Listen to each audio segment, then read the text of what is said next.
In the world of AI, money is driving faster than ever. Today, we're joined by Bhavana Ravindran, the CEO and founder of Earlybird AI, named one of Singapore's hottest startups, a former Visa leader who scaled digital payments up to 100 million users. She's now pioneering smart finance for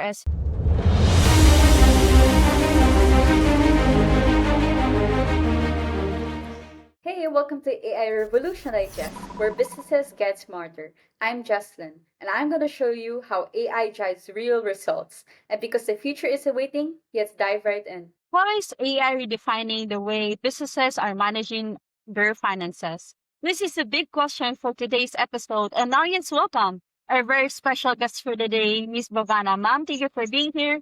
Can you tell listeners who are you and what is it that you do? Thank you, Jocelyn. It's great to be here. My name is Bhavna. I'm the founder of an AI startup called Earlybird AI. What we do is we are building AI co-workers for SMEs, for finance teams. Essentially, you can think of them as 24/7 finance agents available to do various tasks from bookkeeping, clients, taxes. So essentially, we take care of a lot of the grunt work that essentially prevents an SME to focus on their business growth. We turn that around to really give them back the financial control and visibility. So my first question everyone is going to ask is, as an entrepreneur, you can solve a lot of problems, right? There's a lot of problems in the world. Just open the news and you'll see all the problems. So people are going to be wondering, what made you decide to yourself, this is a problem I want to solve, and how did you get there? Yeah, no, it's so important, I think, as a founder that you feel motivated by the problem that you're solving, because that's a big part of what keeps you going as a founder. In my case, it's a problem that I experienced firsthand. So I personally felt this pain when I had my first company. I tried a lot of the solutions which were available for activities like bookkeeping and sort of getting visibility into my cash flow. And I saw that most of the tools which were out there were actually designed for accountants and required the business owner to either hire an accountant or actually have a lot of grasp of basics of accounting to use these tools, right? And having worked at Visa, where I saw that there's been this evolution of, really cool user experiences, mobile first experiences that are disrupting the consumer side of payments, I saw a huge contrast in a way with SME and with the SME tools which are out there, especially if you're looking at the long tail, the MSMEs, they are still largely underserved when it comes to innovative tools. And my vision with Earlybird is to really make finances an invisible superpower. And I say invisible because entrepreneurs don't want to really spend time doing all the grunt work on spreadsheets or doing data entry. But what you want is to really look at the numbers in the context that matters for you. So that's what we do. We integrate with the existing stacks of payments, emails, communication channels, and then we turn the business data into something which is actionable and usable for a businessman. I would say probably it's a lot to do with the work and the projects that I was involved with at Visa that led me to see that there is actually a gap here that is around an underserved SME sector that we can solve for by using modern technology. And now with LLMs, this becomes even more powerful. Before Earlybird, you had two startups before that, and then that was Visa. One company, One startup, and then Visa. People will be wondering, you had this top job at Visa. Why leave? So I spent, I would say, over a decade in corporate, more than 12 years overall, working in different corporate jobs. Worked for Visa, and before that, worked for a company that enables mobile financial services for emerging markets like Philippines, Indonesia. And some of the work that I did was actually what led, I think, Visa to approach me. And then I launched Visa in 2015 late. And to be honest, if I look back at my career, in my early career days, my goals, my motivations are all about traveling, being in an MNC that allows me to travel and get exposed to a lot of countries, cultures, innovations, which was great with my job at Visa. At the same time, I think eventually I reached a point where I did my MBA and, entrepreneurship was one of the courses that really attracted me while I was at my MBA. And I did kind of have this inner sort of desire to build something of my own. Even at Visa, I was involved in various product development initiatives. So I've built 2 new products where I've also involved in like patent filing with the company. So for me, it just felt like a natural progression to start my own company. And I never knew when. But eventually, I think everything sort of worked out where I saw the perfect opportunity with the solution, and um, there were like some personal factors at play with my health that sort of led me to, finally take the plunge that I said, okay, now I've sort of reached that stage where the corporate part of my career is behind me. And now I want to just sort of use all of my experiences to build something that I can shape end to end. Thank you for that. So the other question people will be wondering is when you left a big corporate, then you went to a startup. There's a big leap in terms of the finances and your identity. So people will be wondering what's the biggest adjustment for you? Is it the finances, the way you work? What do you think? Uh, yeah, I think it's a great question. And probably, there is this word that people say like golden handcuffs. It's what keeps a lot of people in their jobs because it's cushy, it's comfortable, and very secure and stable. At the same time, I think I'd reached that stage in my life where, fortunately, I had my own personal runway from a financial perspective. And I kind of was itching to do a lot more.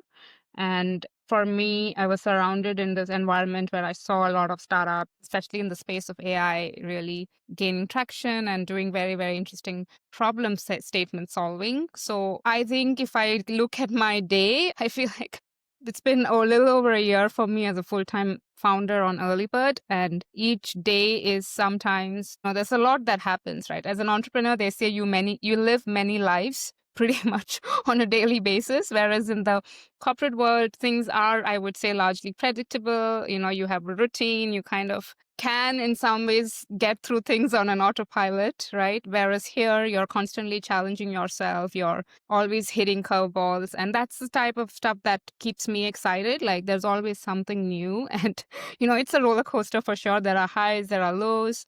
The highs can be really high, the lows can be really low. But I think for me, what keeps me going is the customers hearing their feedback when someone actually sort of shares candid feedback on how much they love using our product. I think that's the biggest sort of energy motivation that keeps me going. And I actually do think my social circle, the type of people I interact with now, are a lot more entrepreneurs and founders who I actually find very, very inspiring as compared to before. Obviously, I was surrounded by smart people everywhere, but it was more like, corporate, climbing the corporate ladder, right, was the dream. But now it's about building something big and really changing the world. So the question now I have in my head is you had a startup and like another one. I believe it was Dina.ai and then Early Bird.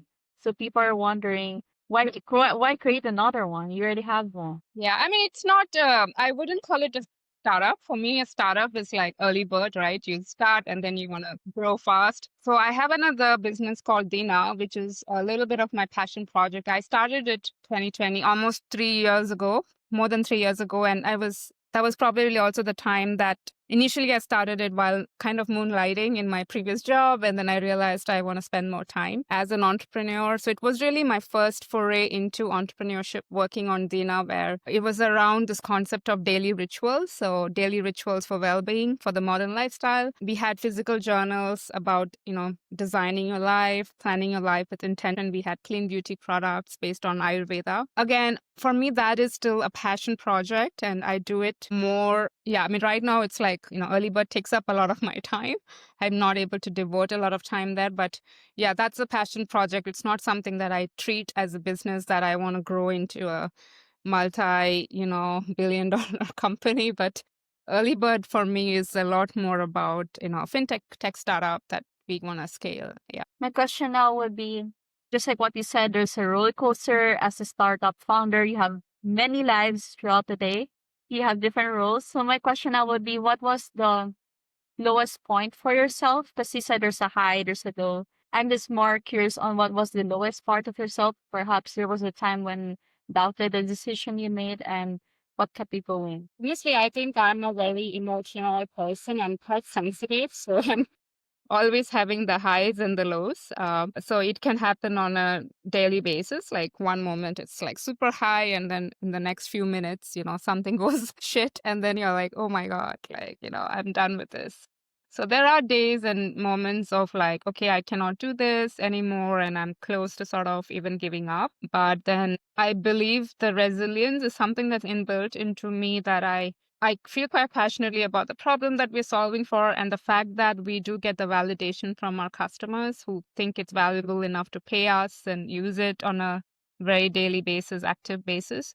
That keeps me going, right? Even when the tough gets really tough, I would say that's what keeps me going. And then eventually, I guess the tough gets going. So you just have to keep riding out the waves, because ultimately, even when you have the highs, you need to realize the highs are not going to stay there forever, right? It's always cyclical, and I do see that seasonality a lot more when I look back. So I wouldn't say there's a specific moment, but it could be things around, I would say, hiring or firing, or there could be opportunities about maybe a customer deal, or yeah, I think there's a lot that can go wrong or affect your motivation. But ultimately, I'm pretty grateful. I think we've benefited a lot from, in terms of my original vision that I had for the product. And I feel like I've not had to compromise it. Like, I've been true to my vision and it's resonating. So I really feel very grateful for that. Thank you for that. So my question would be, in what way does your time in Visa prepare you and not prepare you for being a startup founder? Well, at Visa, my job was actually a very innovation centric job. So I have worked in a few roles, but most of my roles involved commercializing or even developing new products for the region. So it involved a lot of, like, I would say 0 to 1. So having to sort of study the market, doing this co-creation style product development with early adopters, which is actually how I developed Early Bird. We had a beta users, that we co-created with sort of like our design partners. And I think the fact that we co-developed our app with over 50 SMEs that find a lot of value in our product is also a testament to the fact that, okay, customers say they never enjoyed using an accounting app before, but they do that with our product. So I would say that element of co-creation style product development is something I used to do a lot at Visa, and that's helped me here. Does it not prepare you for? I guess I don't know what I don't know. I think for sure, as they say, right, like I've done my MBA and everything, but ultimately the best way to learn how to become an entrepreneur is to just do it. So every day is like steep learning curve, and there's nothing that prepares you for it, which is why I do think being an entrepreneur is also an equalizer, right? You hear about 21-year-old founders building amazing or I don't think age is a barrier. Like, in fact, having a beginner's mindset is very important. And sometimes there is this bias, okay, if you spend so long in corporate, you may not have that beginner's mindset. I want to say, like, having always worked in innovation roles and having customer empathy and curiosity as a person, I try to keep that. But ultimately, corporate can give you some biases, so you probably don't want to be too close to the product that you're building in that sense as well. Yeah.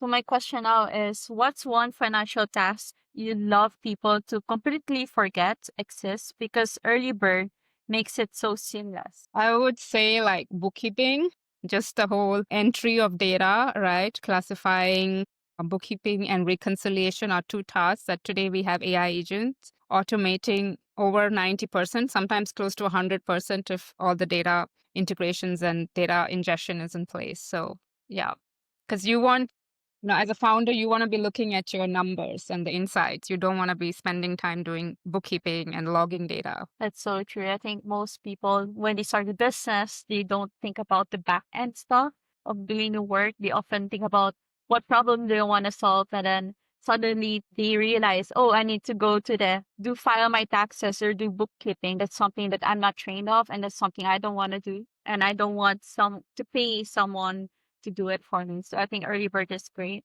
If early bird succeeds at scale, let's say 10 years from now, it's going to be this huge company, like 100 times bigger than what is it now.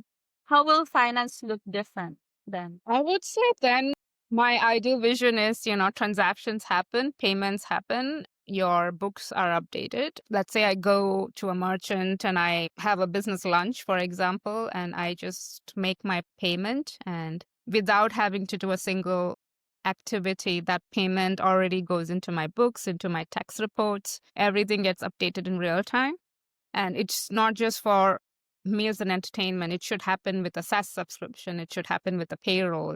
So I would say it's really this idea about invisibility as a superpower that we want to reinforce by having all these agents working behind the scenes. So you can, as a founder, just focus on the insights. And I don't think we need to wait 10 years for that. Hopefully it can happen in a few years. Yeah. Hopefully, let's say like next year, we don't know anything.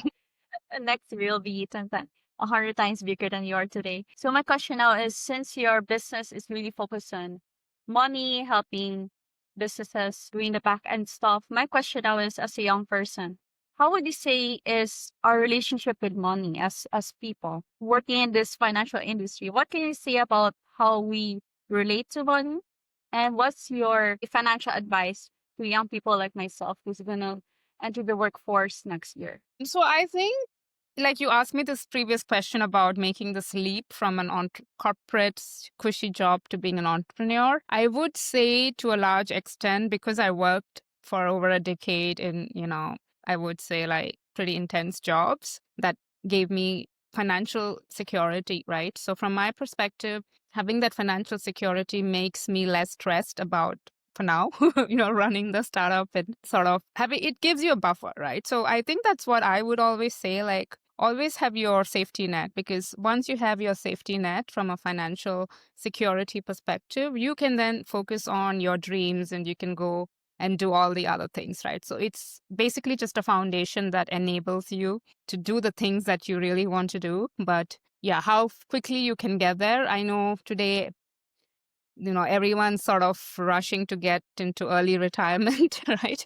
So, yeah, I mean, it doesn't have to be anything. I believe everyone has their own definition of what financial safety looks like. But I would say my advice, probably when I look back, and maybe some of the things that went well for me, was the fact that I did end up in jobs where I got that financial security that later on gave me the runway to make choices that I can live my life independently, or rather take some bold risk, right? Which probably I would not have had that same attitude if I did not have the security. Question: do you think entrepreneurs are born or are they made? I don't think anything, like, I'm a huge believer in mindset, right? So everything is ultimately mindset. They say 80% is of your success is mindset. 20% is the work that you do. And I am a big believer in that. Of course, you got to work hard, but I think it's more important you work smart. And I do believe your desires or the things that you get sort of drawn to, whether it's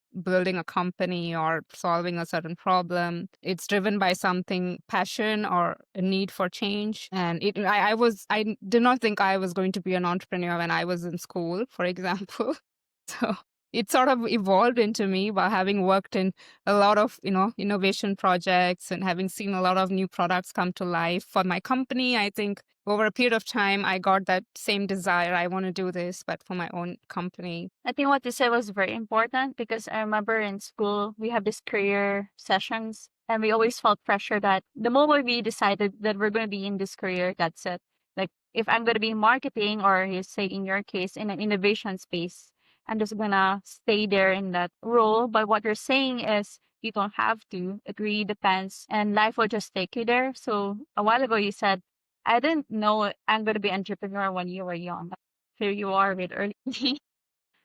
So my question now is, I'm in business school and a lot of people want to have finance careers. So there's a lot of finance bros out there. I want to be finance bros. So what's the hardest truth about finance careers that business schools don't teach? So even though I worked in financial services and I would say fintech, I wouldn't classify it as a typical finance bro career, which I think of it as like investment banking and really hardcore finance. So Yeah, I mean, from my perspective, I was mostly in the intersection of product and commercialization, working in the financial services sector. For me, again, I think my job was not very correlated to what I studied. I'm an engineer by background, and then I had an MBA. But my job, obviously, having the engineering background, I think helps me be that middleman between my technology and my sales. At the same time, yeah, I think the best way to learn anything is always on the field, right? So even when I was studying, I would do a lot of internships, right? So which I'm sure many of you are doing, right? So that's probably the best way to get that hands-on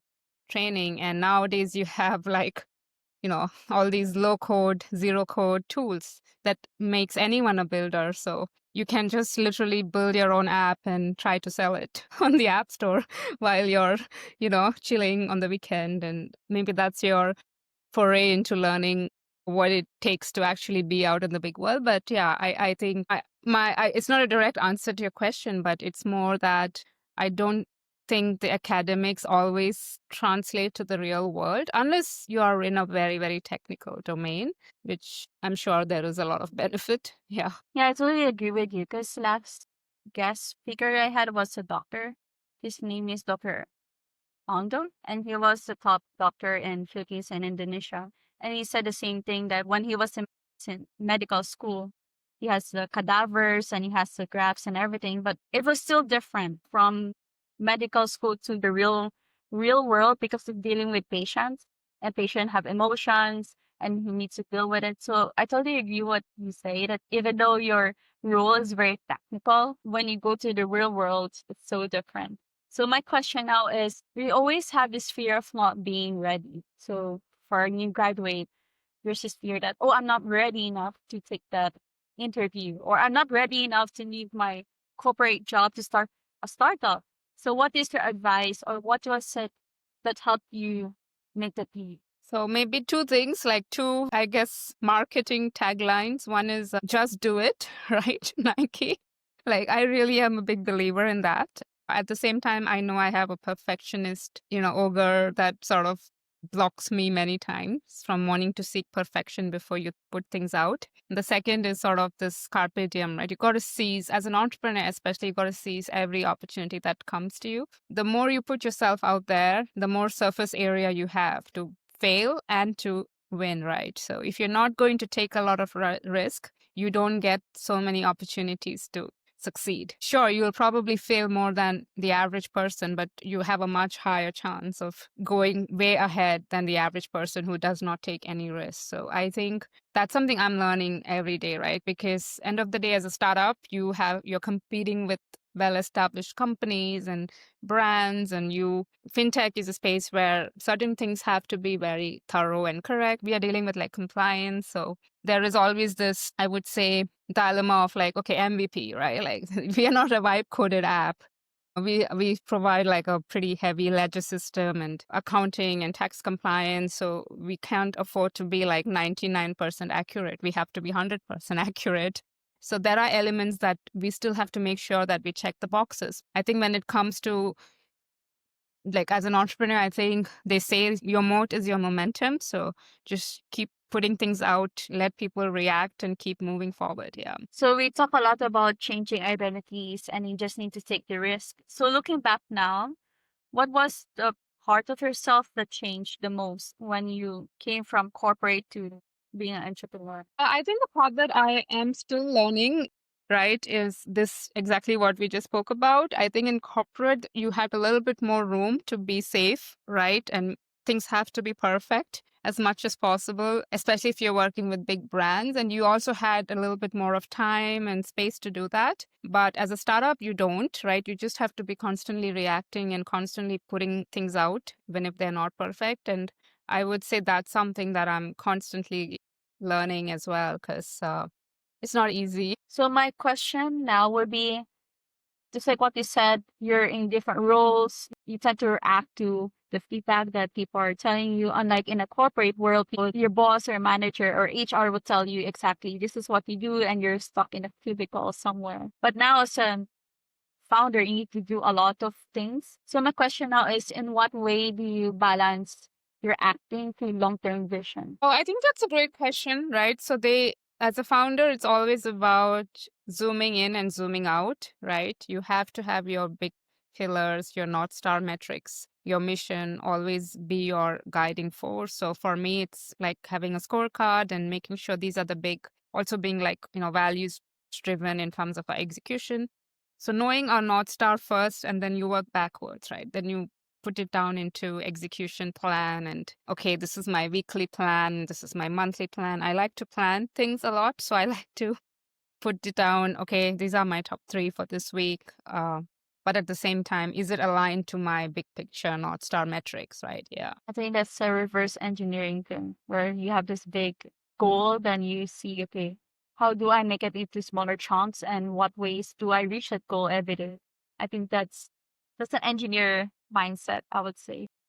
Yeah, and that's important, right? Because it's very easy, especially as a startup founder, to spend all your day in firefighting and then it takes over your whole day and you've not done any of those strategic things that you wanted to get done. So it's really important to, I think, not lose sight of that. So my question now would be, what's exciting you right now? Like what is those things that you're really looking forward to at this moment for your company?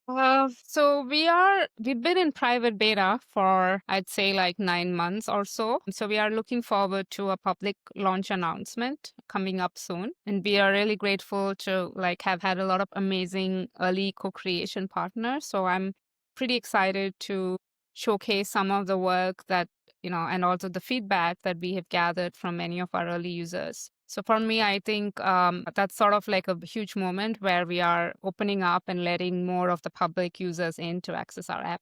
Let's say, what would be your advice to your 20-year-old self, knowing what you know now about To life my in general? 20, Yeah, to your 20-year-old self or 10-year-old self. Let's make it 10-year-old, like your kid.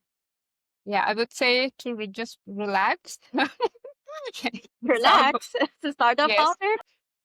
yeah.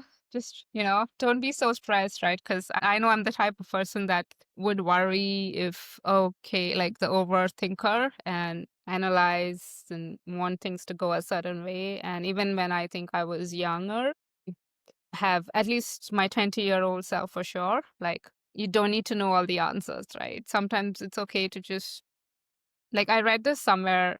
Sometimes even entrepreneurship or anything in life, you can just treat it as a game, right? Sometimes we make everything so serious. There is so much gravity of this weight for even simple things that is not needed. And now when I look back at the problems I had when I was 10 or when I was 20, it gives me a different perspective. Like that was nothing. I remember when I was before going to university, I was very stressed with my grades. And I always felt as if this one point is going to destroy my GPA. Then it's going to destroy my ability to get to a good university and a good job. But what we're trying to say is we just need to deal with it. Just like what you said, you just need to do it and just move Yeah, and I forward. think we sometimes, I don't think it's everyone, but sometimes like people don't know how to just go with the flow, or we just get so caught up in like the next big thing that we just stop enjoying life. We are, especially I think as kids, like sometimes you are already chasing big dreams, which you should not, not at that age, right? You can just afford to be a kid and just play and have fun. So in what way do you give time to yourself as a startup founder? Even though you're creating a company that gives 24/7 support for bookkeeping or accounting or taxes for your customers. As a founder, you're working 24/7, unlike a 9 to 5 job that you just need to be in the office from Monday to Friday. So how do you give time for yourself in a VUCA environment? Yeah, I mean, I don't know. Founders said this. Founders quit the 9 to 5 job to basically work, 8 to midnight or 4/7, right? So I believe it's ultimately the personality of the founders, right? Like I'm someone, like one of my core values is freedom. So having the freedom and me dictating my time, even if I'm up at 2 a.m., like today's Friday night, I actually do have a course that I'm doing with a lady in New York, which keeps me up from midnight to 2 a.m. But it's my choice, right? I choose to do it. And it's not something that I have to do, which could have been my attitude sometimes when if I had to do this at work at back at corporate.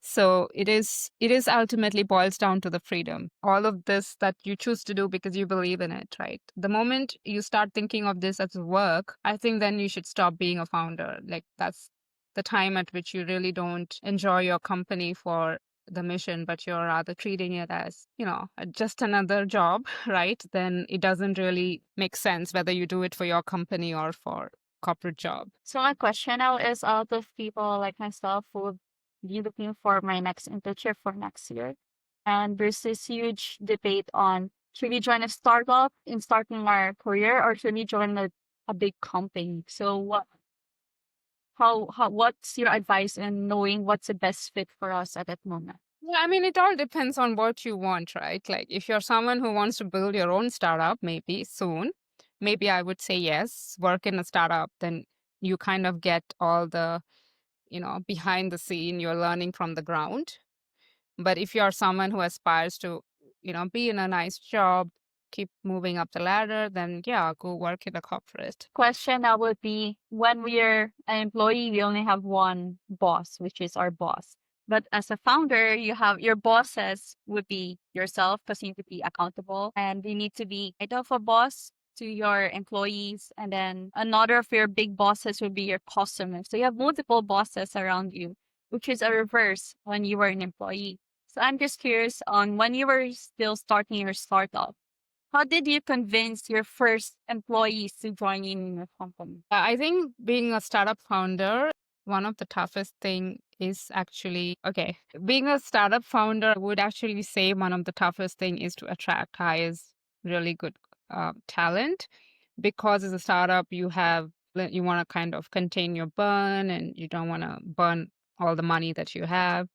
So it is, for me, I read this also somewhere, like your first 100 or your first 10 employees essentially dictate your next 100 employees and the culture, right? So it's very critical to have the right culture in the founding team members. I was quite fortunate that some of my earliest employees were the ones that somehow came to me, like they met me at an event, for example, and sort of followed me and kept in touch with me, kept messaging me, like, they seem to be very drawn to what I'm building or the mission that we are trying to solve. So that's been exciting. I think what I really love, maybe also in the younger generation, is many of them are actually drawn into this startup hustle.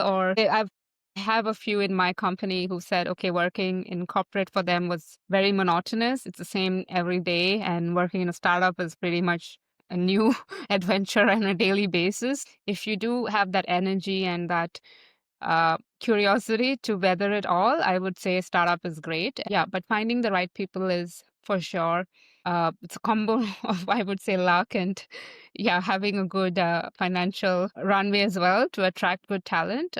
At the same time, I try to make sure we find people that are vested in the company's growth. So we give them some small equity in the company, which is a way for them to stay vested into the company's growth and partake in the company as not just as an employee, right, but also as a shareholder. So you said that one of the hardest thing, not the hardest, but one of the hardest thing is convincing people to join you, because the first 10 employees is going to dictate your company for the next 100 years or 1,000 years from now. So my question now would be, in what way would you describe the company culture in Early Bird?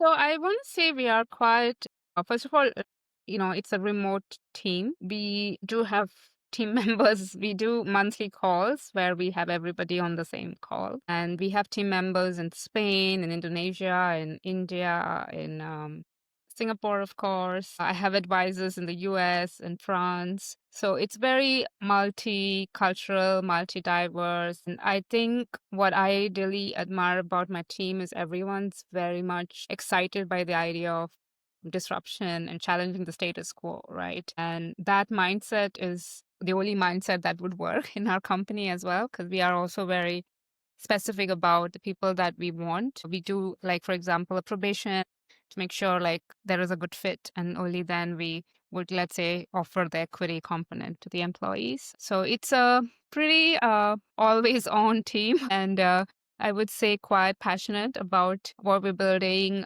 I do want to say that many of my team members are quite passionate about the customers. Like, even with the engineers, we try to share the customer stories or get them involved in some of the customer calls so they really hear from the customers the feedback. I think that's great. Knowing it, for example, if you're an engineer in a big company, you don't really know, okay, I've done this project. I don't know how much of an impact that has on the company. But just like what we said, when you build something and you can really hear customers saying, this has totally changed my life because now I can don't do the boring stuff and really focus on the business. And that's what I would say also keeps your employees attached to the business as well. So you said that you had your MBA from Chicago. So what is something about yourself now that you would want your peers at Chicago to know about? I think they always thought of me as a corporate person, I would say, when I was, in my MBA, like working in finance and all of that. And now I am in touch with some of my B school classmates who do live nearby, or we just, keep in touch in parts like Europe. And I think what's interesting is I find that amazing that many of them reach out to me and say that they find the fact that I'm now building my own company is very inspiring. And they are like, yeah, we knew that this is the thing that you always had to do and you finally did it, right? So they kind of really very, very supportive because they knew that this is the path I was heading towards, but somehow I was like, not sure how to get there. And I think I kind of have at least gotten here the early days of that. Yeah. So thank you, Mom, for that. So it's now playing a special game. I've done this. I've played a game with a lot of my guest speakers, but for you, this is a new game. It's called Kiss, Marry, Kill. I think you know how to play the game already. So you just, top of your head, you just decide among these three, which one would you kiss, marry, kill, and a short explanation as to why. So it's just going to be a short game. You don't have to think about it. It's just a fun game. So kiss, marry, kill. Let me know when you're ready. Right, I'm ready. Kiss, marry, kill. First question. Investment banker, YouTuber, data scientist. Who would you kiss? Investment banker, YouTuber, or data scientist? Who would you kiss first? Data scientist. Yes, I have to. Data scientist. Okay. Who would you marry? The investment banker or the YouTuber? You would marry the investment banker and you would kill the YouTuber. Okay. So the next question would be stocks, real estate, and savings account. Which one would you first? Stocks, real estate, or Real savings? estate or Savings account, like money in the bank. stocks? You would kiss stocks. Which one would you marry? Real estate or savings? Real estate. And No, you- actually, no, it doesn't make sense. So probably savings. Yeah. I mean, this is just like, it doesn't have to make sense. Like, it's just for fun. So, next question, Bitcoin, gold, and cash. Kiss, marry, kill. Bitcoin, Is cash? All about kill, cash. kiss. Yes. Who would you marry? Bitcoin or gold? Gold. Are you gonna kill Bit? Okay. Yes. You're gonna kill cash. Okay. Next question, venture capitalist, startup founder, nonprofit leader. Who would you kiss? The VC, the startup founder, or nonprofit? Right. Non-profit. And who would you marry? VC. Of course, you're gonna marry the VC, and we're gonna kill the startup founder, so you have no compensation. Exactly. Exactly. Last question: Leonardo DiCaprio, Brad Pitt, and Tom Cruise. Wow. Tom Cruise. Who would you marry, Brad Pitt or Leonardo? Um, Okay, you're gonna kill Leo. So thank you, Mom, for being here. So before we leave, can you tell us where can people reach out to you? Are you getting employees, internship? Where can people reach out to you? So let us share. yeah, sure. Thank you so much. Thanks for having me. So do you have any projects you want to share with people? Is there something you want to promote before we end?